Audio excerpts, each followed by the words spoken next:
Hola, muy buenas noches. Bueno, vamos dando espera que se vayan conectando a este en vivo para continuar con la lectura del libro El hombre en busca de sentido de Víctor Frank. Bueno, mientras se van conectando, voy dando un espacito. Bienvenidos a todos los que se van uniendo. Les comento que este ciclo del Club Cine, Música y Letra, pues estamos trabajando el libro de Víctor Frank. Voy a tratar de ir mejorando mi pronunciación de estos nombres.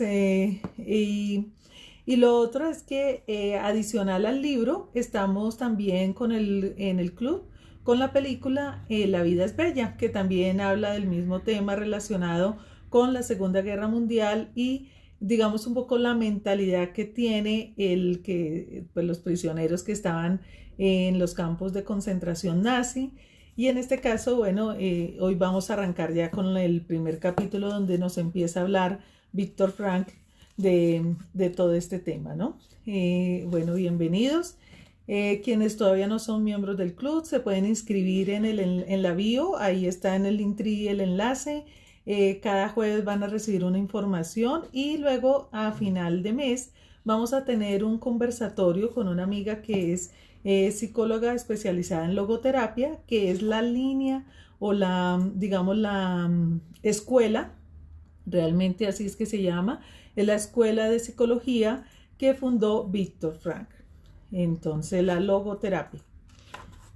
Bueno, vamos a comenzar entonces. Bienvenidos todos. Dice, el hombre en busca de sentido, primera parte. Un psicólogo en un campo de concentración. A la memoria de mi madre.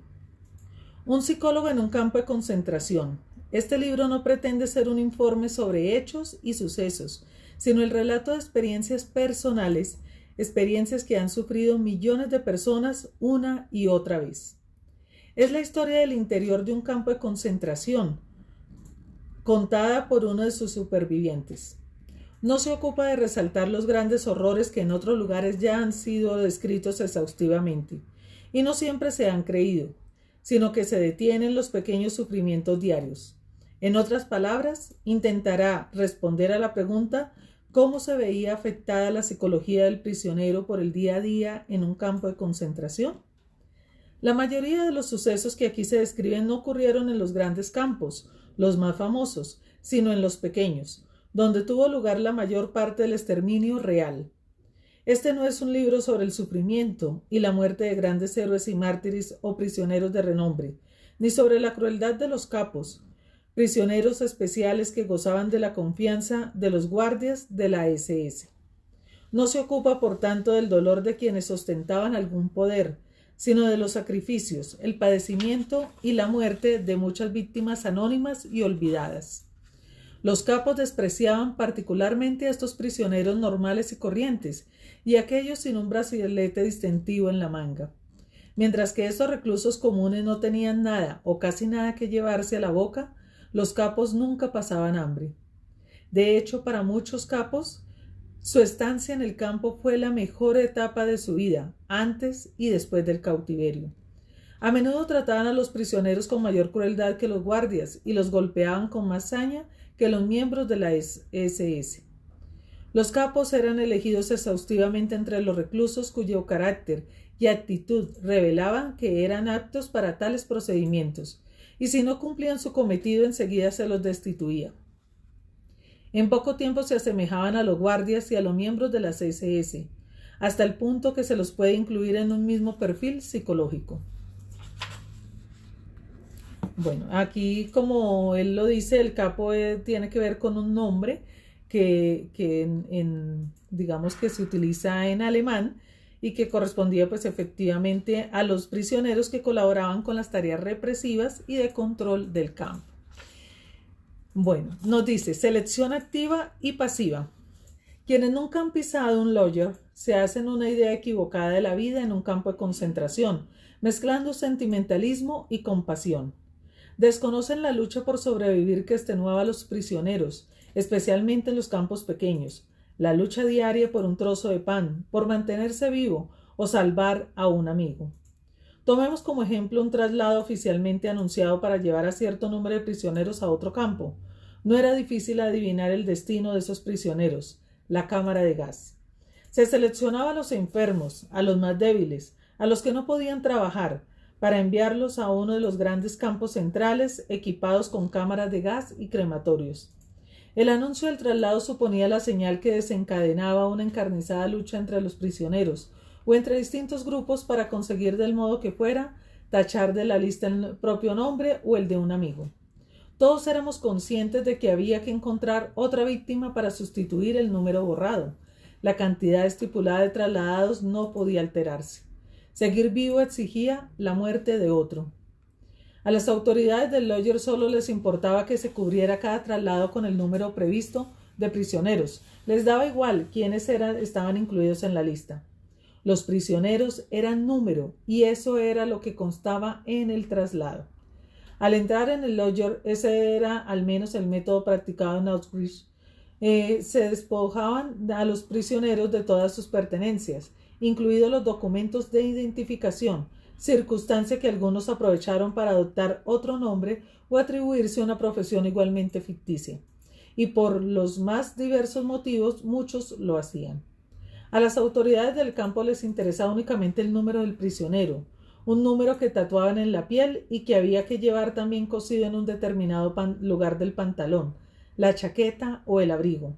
Los guardias nunca utilizaban el nombre del prisionero. Si querían presentar una queja sobre algún recluso, casi siempre por pereza en el trabajo, les bastaba mirar el número, como teníamos esas miradas por sus posibles consecuencias, y apuntarlo en su libreta.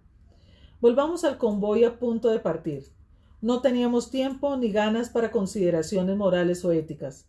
Nos aferrábamos a un pensamiento obsesivo: seguir vivos para volver con la familia o salvar a un amigo. En estas condiciones no se dudaba en arreglar las cosas para que otro prisionero, otro número, se incluyera en la lista del traslado. Como ya he mencionado, la selección de los capos era por vía negativa. Para esa tarea se elegía exclusivamente a los prisioneros más brutales, aunque por suerte hubo algunas felices excepciones. Pero además de esta selección de los capos llevada a cabo por la SS y que podríamos llamar activa, se producía una continua autoselección pasiva entre todos los reclusos del campo. En general, lograban sobrevivir solo aquellos prisioneros que, endurecidos tras años de deambular por distintos campos, habían perdido todos los escrúpulos en su lucha por la supervivencia y para salvarse recurrían a cualquier medio, honrado o deshonroso, sirviéndose incluso de la fuerza bruta, el robo o la traición a sus amigos. Los escasos afortunados que sobrevivimos, gracias a una concatenación de casualidades o milagros, llámese como se quiera, estamos convencidos de que los mejores no regresaron. Bueno, esta primera parte creo que es bastante dura, ¿no? Saber que quizás incluso como él cierra este primer capítulo diciendo: no crean que los que regresamos somos los grandes héroes.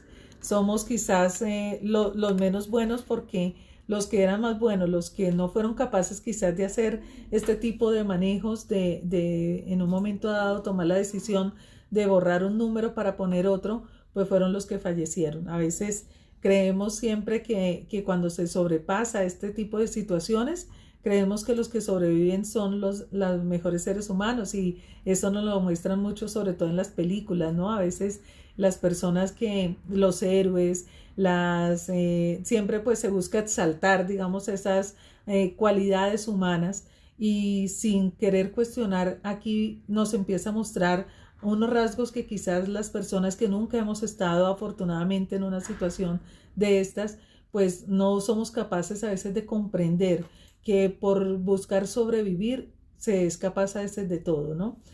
Quizás de pasar por encima de otros, quizás de desconocer digamos, la decisión o la prioridad incluso para vivir o para morir de alguien.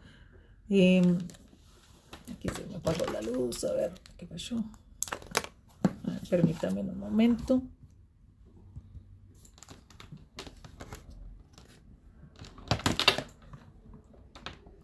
Perdón, un momento.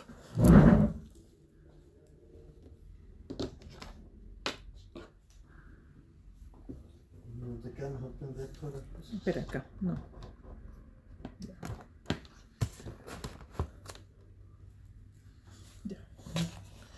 Perdón, que se me había desconectado el computador.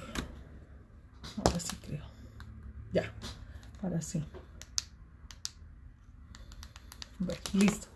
Bueno, retomando, el tema es el siguiente, que sobre todo, miren que aquí ya empieza a haber unos primeros rasgos y por eso cuando ellos salen de los campos de concentración, pues empiezan a venir todas estas anécdotas, todas estas experiencias que no siempre son las más agradables y obviamente empieza un poco esa responsabilidad, por no hablar de solo de culpa, pero la responsabilidad de quizás haber hecho algo donde obviamente como seres humanos buscando sobrevivir pues se es capaz de hacer. Entonces, él empieza aquí desmitificando un poco el que le consideremos un héroe. A mí eso también me llama mucho la atención de este capítulo, de este primer preámbulo diciendo, o sea, no se imaginen que porque sobreviví sea el mejor ser humano, sino porque quizás hicimos cosas que no sean las mejores. Y otra cosa que también está planteando aquí es el tema de cómo algunas personas en ese mismo deseo de sobrevivir, pues a veces se unían incluso a los nazis para poder estar, bueno, en una condición incluso hasta privilegiada, si se puede entender, frente a los demás de su misma raza y de su especie, ¿no? Y lo que decía, a veces se convertían en personas quizás más duras que los propios guardias o iguales a los guardias y algo que aquí dice que incluso podrían incluirse en el mismo perfil psicológico. Entonces, esto normalmente ha ocurrido en la gran mayoría de situaciones de cautiverios en que algunas personas por su condición psicológica, por su perfil, terminan siendo parte, digamos, de los opresores solo pues para poder sobrevivir o para ganar algunos privilegios, ¿no? Entonces, bueno. Algo también importante aquí que ya nos empieza a mostrar es el tema de la identidad.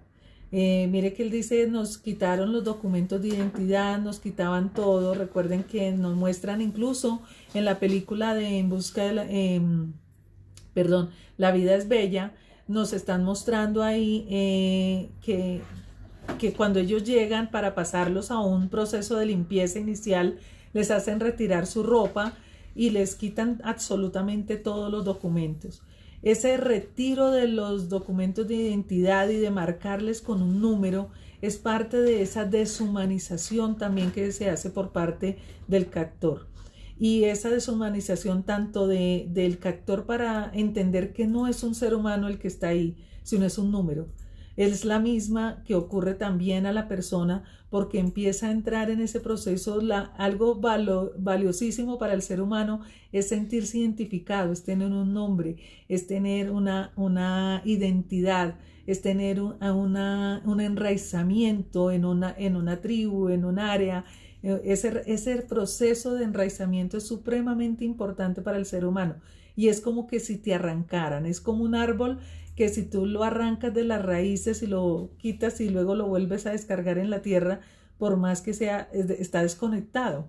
Entonces, eso es lo que se buscaba también con este espacio, pues además de marcar sencillamente y llevar como una estadística. Ayer veíamos cuando hablaban de las estadísticas y yo leía una nota a pie de página en el libro, que es un poco lo que nos ocurre actualmente, ¿no? Cuando empezamos a hablar de estadísticas, perdemos la noción de lo que está pasando. Cuando decimos han fallecido tantas personas, mueren tantas personas, hay tantas personas infectadas con una enfermedad, trátese de esta o de la que sea que ocurra en este momento, haya pasado antes o después.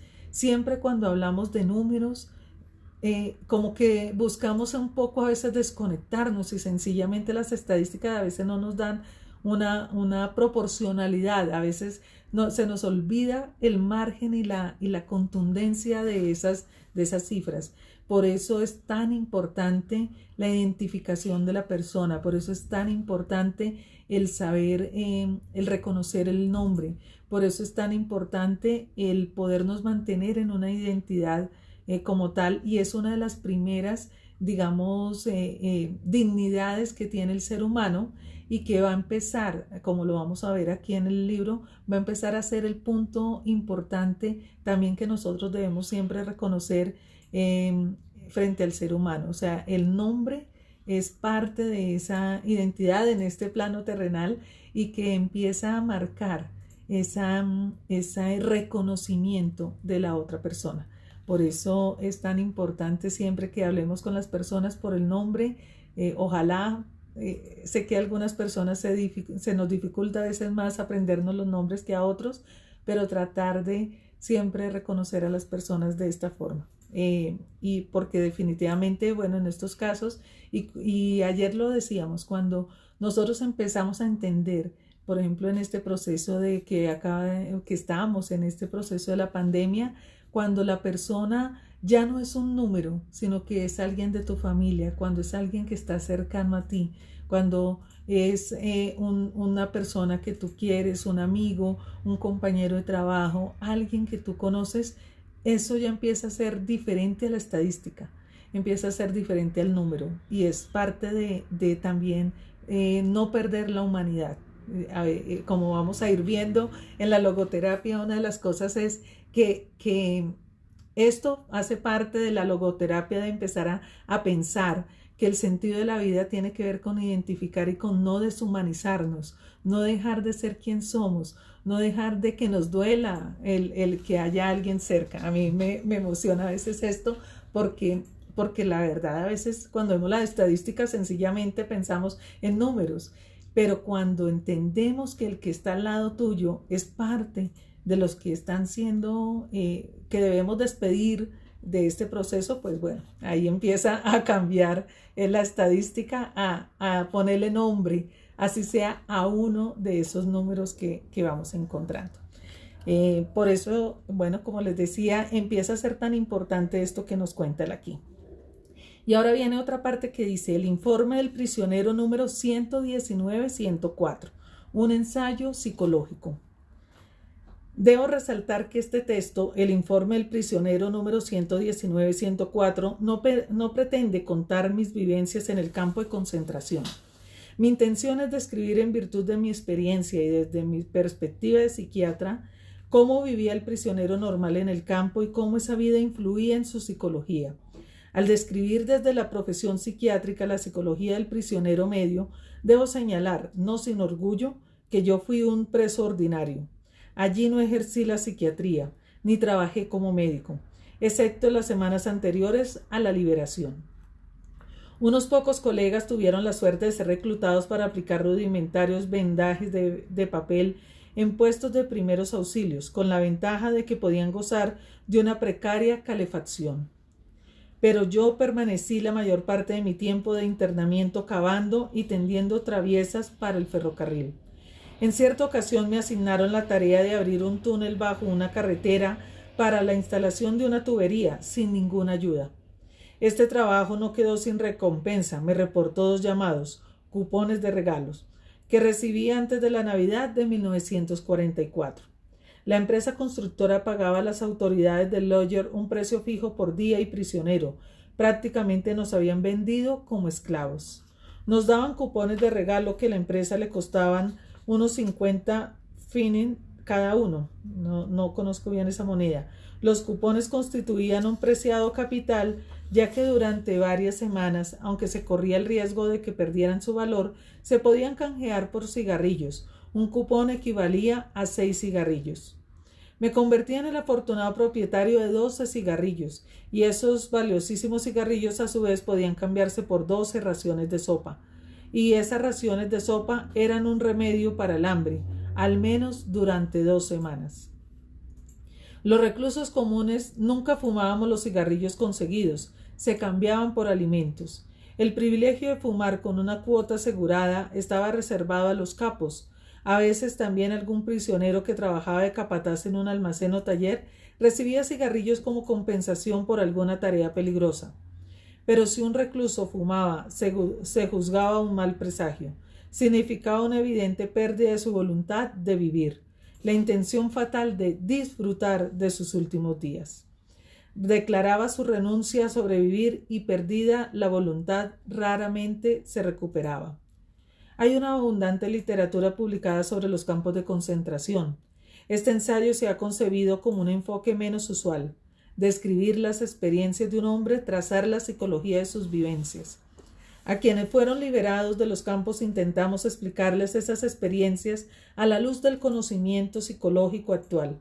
A los que nunca han pisado un campo, quizá les sirva para entender las atroces vivencias de los reclusos y lo que resulta más difícil para comprender la actitud vital de los supervivientes. Se trata de hacer comprensible a quienes no la han sufrido la experiencia de los reclusos.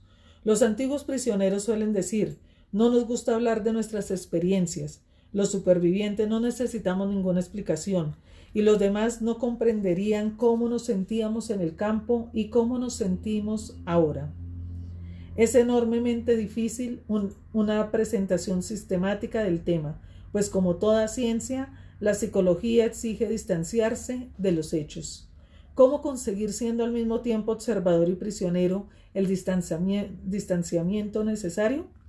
Alguien ajeno a los campos podría garantizar la distancia afectiva, pero la distancia misma le impediría conocer la realidad subjetiva de los hechos. Solo quien ha padecido esas atrocidades podría revelar las vivencias de los reclusos. De ahí que sea probable y tal vez inevitable que mis valoraciones y juicios caigan en la subjetividad y mis evaluaciones se puedan ver distorsionadas. Una obra de estas características ha de esforzarse en superar la subjetividad y al mismo tiempo tener el coraje de contar abiertamente experiencias personales. El verdadero peligro de un ensayo de esta índole no radica en que se detecte un enfoque personal, sino en que se describa con un tinte tendencioso. Dejo a otros autores la tarea de despersonalizar este texto para poder obtener teorías objetivas a partir de experiencias subjetivas. Estas teorías supondrían una aportación a la psicología o la psicopatología de la vida en cautiverio, cuya investigación se inició en la Primera Guerra Mundial con la descripción del síndrome de la alambrada de púas. La Segunda Guerra Mundial enriqueció nuestros conocimientos con los estudios sobre psicopatología de las masas, si se me permite parafrasear el título del libro de Libon, pues no legó la guerra de nervios y la experiencia imborrable, pues nos legó la guerra de nervios y la experiencia imborrable de los campos de concentración. En este punto quisiera hacer una observación. Mi propósito inicial era publicar el libro de forma anónima, firmándolo con mi número de prisionero. Me impulsaba a ello mi rechazo al exhibicionismo. Sin embargo, terminada la redacción, me convencieron de la ineptitud de la edición anónima, pues en esta clase de testimonio la fuerza de la confesión incrementa el valor de los hechos. Por esta razón decidí expresar mis convicciones con la mayor franqueza y venciendo mi natural desagrado por el exhibicionismo, me abstuve de suprimir los pasajes más personales. Bueno, nos está aquí contando Víctor Frank su propósito del libro y algo que ya habíamos hablado ayer en la primera parte del prefacio que nos explicaba este escritor, José Benigno Freire, que es quien escribe este prefacio y donde hace este relato y dice efectivamente que él quería firmarlo con el número de que le había sido asignado en los campos de concentración. Algo importante destacar aquí es que él siempre busca un poco quiere mostrarnos mejor la experiencia de forma objetiva, pero como él dice, es muy difícil uno poder totalmente abstraerse de una situación como estas cuando se va a contar algo que es tan propio, ¿no? Entonces, por eso hace toda esta advertencia. Ya después de que viene esta parte, viene la primera parte que tiene que ver con el internamiento en el campo de concentración y de la cual pues voy a empezar la lectura hoy de una parte y continuaremos seguramente mañana para que empecemos a ir entrando en la temática. Primera fase, internamiento en el campo. Al examinar la abundante documentación recogida de las observaciones y experiencias de los confinados en los campos de concentración, se distinguen tres fases psicológicas en la reacción de los reclusos a la vida en el campo. La fase inmediata al internamiento, la fase de adaptación y la fase que sigue a la liberación.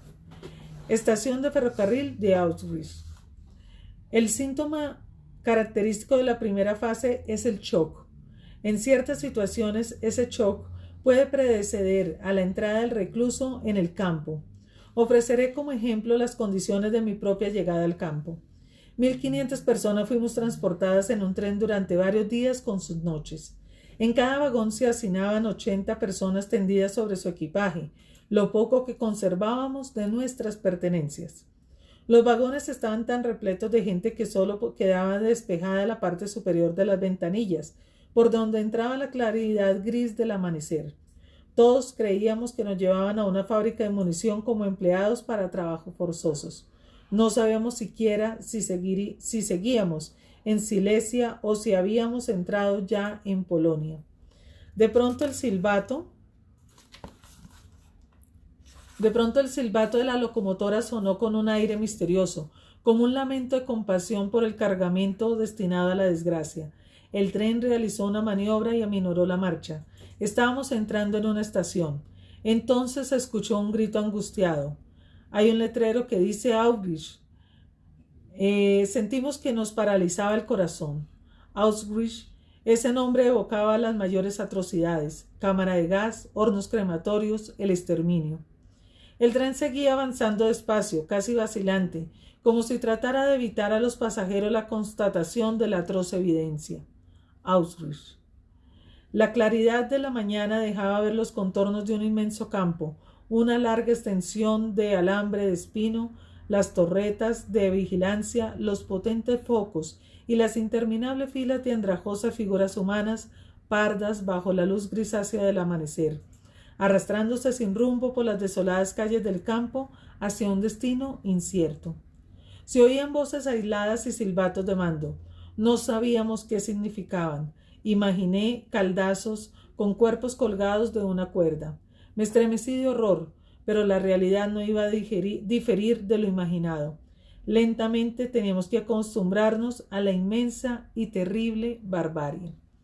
Bueno, si ustedes han visto la película de La vida es bella, en la parte en que precisamente llegan ellos al campo, aunque este es en Italia, no es exactamente el de Auschwitz el que se presenta en esta película, también llega el tren. Incluso en esa escena de la película viene el tren llegando súper despacio, como lo que describe aquí Víctor Frank, donde va el tren llegando tan lento y poco a poco para entrar en ese campo de concentración. Y como dice él, la primera etapa es el shock. Siempre en cualquier situación que vivimos difícil en nuestra vida, trátese de la pérdida de un ser querido, trátese de un divorcio, trátese de una crisis personal, normalmente está asociado a un shock. Obviamente, cuando nosotros entramos en esta etapa hace más de un año, seguramente todos nosotros entramos en una etapa de shock, con una gran diferencia que teníamos, digamos, medios de comunicación, la posibilidad de incluso demasiado tener información de fuera, y fuera no solamente de fuera del país, de fuera de donde estuviéramos, sino de fuera de nosotros, o sea, mucha información que nos empieza a llegar y que nosotros empezamos a consternarnos con todo eso que recibimos. Aquí obviamente había ese mismo impacto, ya había una información previa de lo que eran estos campos de concentración para los judíos, y ese primer encuentro, cuando vamos a esa situación de crisis, esa es la primera etapa que siempre se presenta. Y cada quien, bueno, de acuerdo con su energía, de acuerdo con su eneatipo, de acuerdo con su comportamiento y su identidad, su carácter, pues asume obviamente este momento de formas muy diferentes, y bueno, y ahí empieza como el proceso siempre de una crisis, ¿no? El shock. Nos dice: el tren se detuvo al fin en la estación. El silencio inicial fue roto por los estridentes gritos de mando. A partir de entonces oiríamos constantemente esos bramidos ásperos en todos los campos. Parecían los estertores de una víctima, roncos y cortantes, saliendo de la garganta de un hombre que no podía dejar de gritar, un hombre al que asesinarán una y otra vez. Las puertas del vagón se abrieron de golpe y un pequeño destacamento de reclusos nos recibió con ligera algaraza. Vestían trajes a rayas, tenían las cabezas rapadas, pero parecían bien alimentados. Hablaban en todas las lenguas europeas inimaginables y se expresaban con cierto humor, que en esa circunstancia resultaba grotesco. Como quien se agarra a un clavo ardiendo, dado mi innato optimismo, que tantas veces me ha ayudado a controlar mis sentimientos, incluso en las situaciones más desesperadas, me aferré a esta idea. Estos prisioneros tienen buen aspecto, aparentan buen humor e incluso se ríen. Quién sabe, quizá yo consiga ser uno de ellos. En psiquiatría hay un estado de ánimo que se denomina ilusión de indulto. Se trata del proceso de consolación que desarrollan los condenados a muerte antes de su ejecución. Conciben la infundada esperanza de que van a ser indultados en el último minuto. Nosotros también nos aferrábamos a una débil esperanza e incluso frente a la evidencia creíamos que aquello no sería tan cruel. Las mejillas sonrosadas de los reclusos que nos habían recibido alentaban nuestra ilusión. Entonces no sabíamos que componían un grupo especial, seleccionado para servir de comité de recepción a las remesas de prisioneros que diariamente llegaban a la estación. Acogían a los recién llegados, se ocupaban de sus equipajes y de los escasos objetos que traían, incluso de las joyas escondidas que habían superado todos los controles. Auschwitz era un lugar insólito en la Europa de los últimos años de la guerra. Debió de haber allí un verdadero tesoro. En sus almacenes se acumulaba oro, plata, platino y diamantes, sin contar lo incautado por la SS. Metieron a unas 1.500 personas en un barracón para un máximo de 200, a la espera de trasladarnos a campos más pequeños. Hambrientos, tiritando de frío, no disponíamos de espacio ni para estar en cuclillas, y menos para tumbarnos. En 4 días el único alimento que reingerimos fue un trozo de pan de unos 150 gramos. En esas duras condiciones oía a un prisionero veterano encargado del barracón regatear con un miembro del comité de recepción por un alfiler de corbata de platino y diamantes. La mayoría de las ganancias de tales transacciones se convertían en tragos de aguardiente. No recuerdo cuántos miles de marcos se necesitaban para comprar suficiente aguardiente como para pasar una tarde alegre, pero sí sé que los veteranos necesitaban beber. En estas circunstancias, ¿quién podía reprocharles que intentaran calmar su conciencia con la embriaguez? Había otro grupo que disfrutaba de aguardiente en cantidades casi limitadas, suministradas por la SS. Los hombres que trabajaban en las cámaras de gas y los crematorios, que sabían que cualquier día serían relevados por otra remesa y dejarían de ser verdugos para convertirse en víctimas. Bueno, aquí nos está hablando recuerden que cuando habla de los veteranos se está hablando obviamente de los que habían pasado ya los suplicios de la Primera Guerra Mundial y bueno, se encuentran luego con esta nueva guerra, con este nuevo momento que obviamente para un ser humano, imagínense después de haber pasado momentos tan difíciles en esa Primera Guerra Mundial, pues volver a encontrarse con una situación otra vez repetitiva en su vida, donde vuelven a estar en estas condiciones. Y por eso el licor, digamos, el poder abstraerse quizás del mundo y de la realidad a través del licor, pues era la mejor forma que podían encontrar algunas personas para aislarse de lo que estaban sintiendo. Y aquí nos dice que los otros eran los que eran verdugos.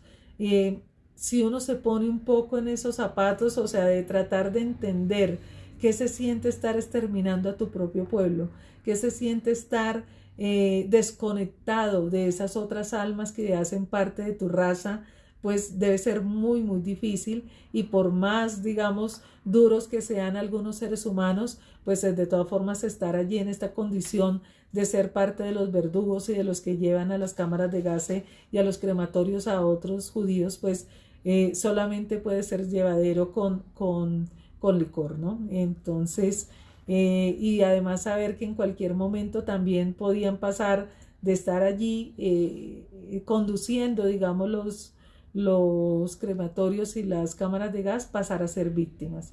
Entonces, además viendo cada día lo que ocurría allí.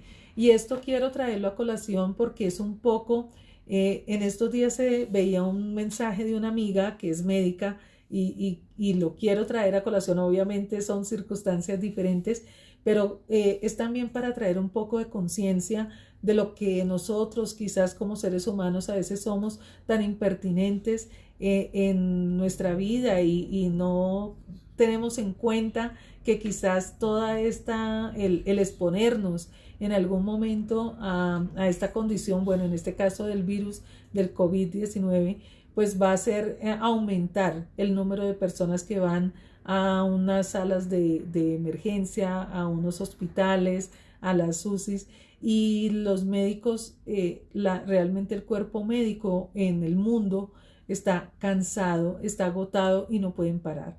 Están casi como un poco como estos verdugos, sin que sean ellos los verdugos, pero un poco con esa desconexión y ese dolor de ver tantas personas falleciendo. En estos días veía el mensaje, como les decía, de esta amiga que es médica y ella escribía pues con mucho dolor, decía que es tan difícil saber que cuando llega alguien al hospital, saber que incluso lo que vayas a hacer por esa persona es muy poco probable que tenga un resultado.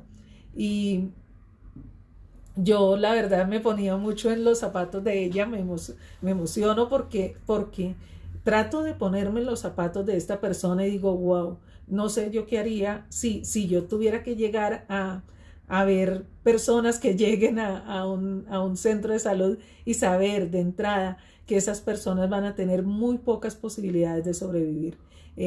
Casi que es como esta misma situación que vivían ellos allí me emociono porque realmente hablaba con ella y me contaba mucho del dolor que sienten. Entonces, creo que parte de eso tiene que ser de la humanidad, ¿cierto? De nosotros como seres humanos, también entender el dolor que tienen estas personas que llevan más de año y medio sin descanso, que están agotados, que están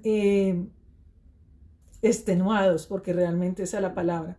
Están extenuados de estar atendiendo personas y además viéndolos morir, cosa que nosotros quizás pues de pronto solamente hemos tenido la ocasión de estar con un familiar de pronto en un momento del lecho de muerte, pero imagínense en lo que significa para una persona ver todos los días partir personas que así no tengan una conexión, un vínculo familiar, un vínculo de amistad, algún tipo de conexión con esta persona, pero que si están ejerciendo la medicina, pues seguramente son personas que tienen en su corazón la vocación de servicio. Entonces, creo que, bueno, es una forma de verlo,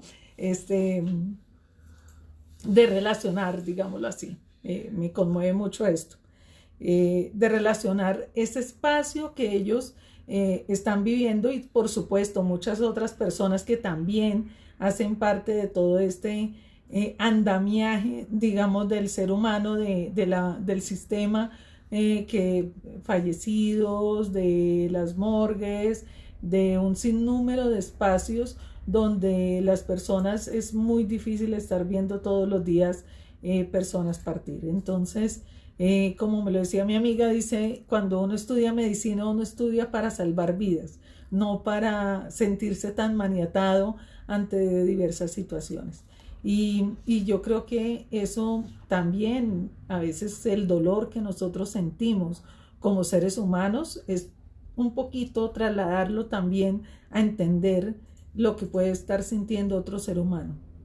Entender que quizás nosotros tenemos un dolor muy grande, pero que hay otros seres humanos que están viviendo, padeciendo también dolores, y no se trata de gradualizar cuál duele más o cuál duele menos, porque eso es imposible de medir y de comparar, pero sí de entender que estamos frente a una situación donde la humanidad de una u otra forma está viéndose afectada en esta situación. Entonces, un llamado también a esa conciencia de cuidarnos, de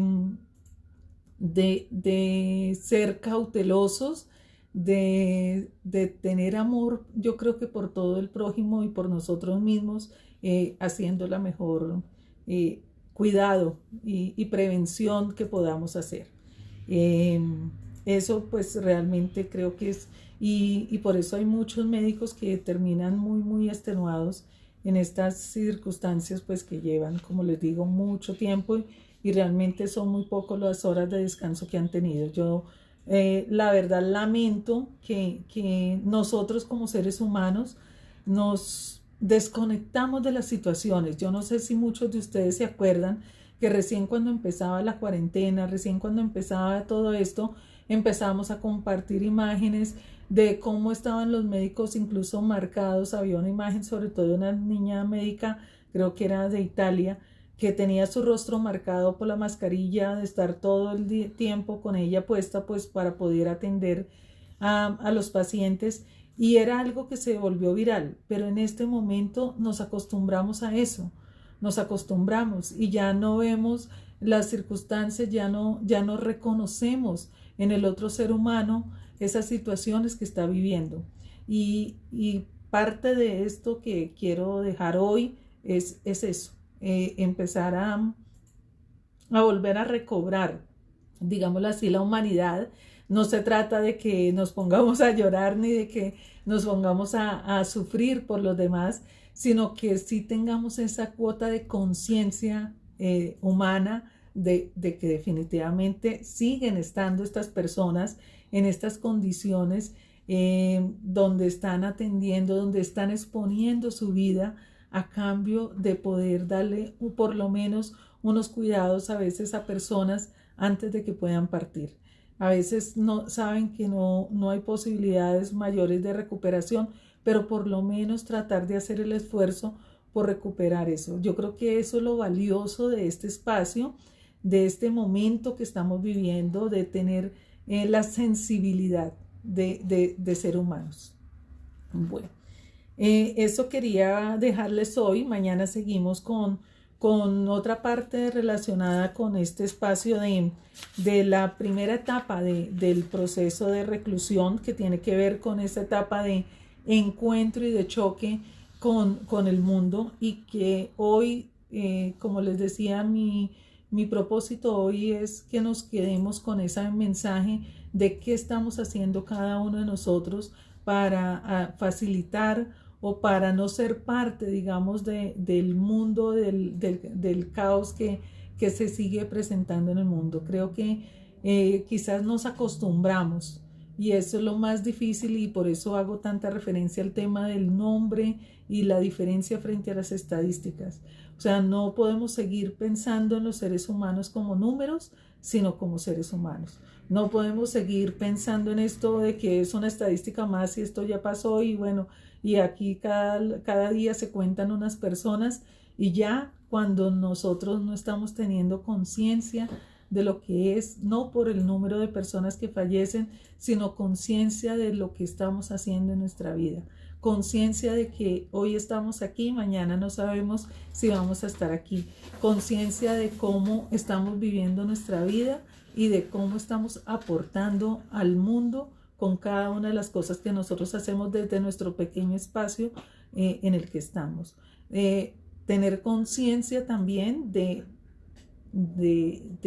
humanidad, de identidad, de reunirnos con otra persona, de hablarle por el nombre, de reconocer a los demás seres humanos y no solamente realmente acostumbrarnos al mal que hay en el mundo, ¿no? Sino tratar de entregar esa pequeña semilla que por lo menos cada uno, yo digo que si por lo menos cada una de las personas sembramos una pequeña semilla, aportamos algo a una persona, estamos haciendo algo. No necesitamos salvar todo el mundo, no necesitamos salvarlos a todos, necesitamos poder ayudar solamente a una persona, y seguramente que vamos cambiando las condiciones que se están dando. Entonces, quería dejarlos con ese mensaje. Me emociono mucho, me disculpan porque es que hay cosas y bueno, la mente, ustedes saben que lo lleva a uno a veces en lo que está pensando y en lo que está hablando, a rememorar esos momentos emocionales con los que nos encontramos con las personas que queremos, con las personas que van pasando por nuestra vida y que van aportando y nos ayudan a tomar esa conciencia de las cosas. Entonces, no solamente, yo siempre digo que el que partió ya se fue a descansar, pero a veces hay otras personas que están cerca de los que se van, que están sufriendo mucho. Y uno de ellos son todas las personas que están vinculadas de una y u otra manera al área médica. A veces no nos damos cuenta de cuánto es.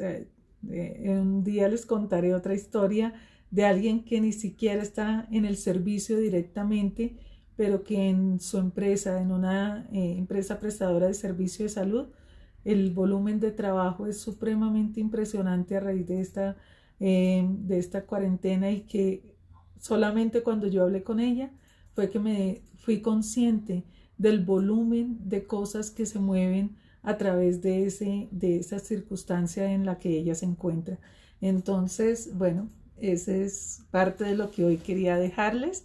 Espero que mañana sigamos leyendo a las 9 de la noche. Hoy me disculpan que me demoré un poco porque estaba en una terapia física, y mañana espero estar muy puntual a las 9 de la noche hora de Colombia para seguir leyendo este libro maravilloso de Víctor Frank. Así que bueno, les deseo una muy feliz noche, que se vayan a reflexionar muy consciente sobre la humanidad, sobre la identificación de los seres humanos, y reconociéndose cada uno de ustedes como la gran persona y parte de esta humanidad en la que estamos. Así que les envío un abrazo. Hasta mañana.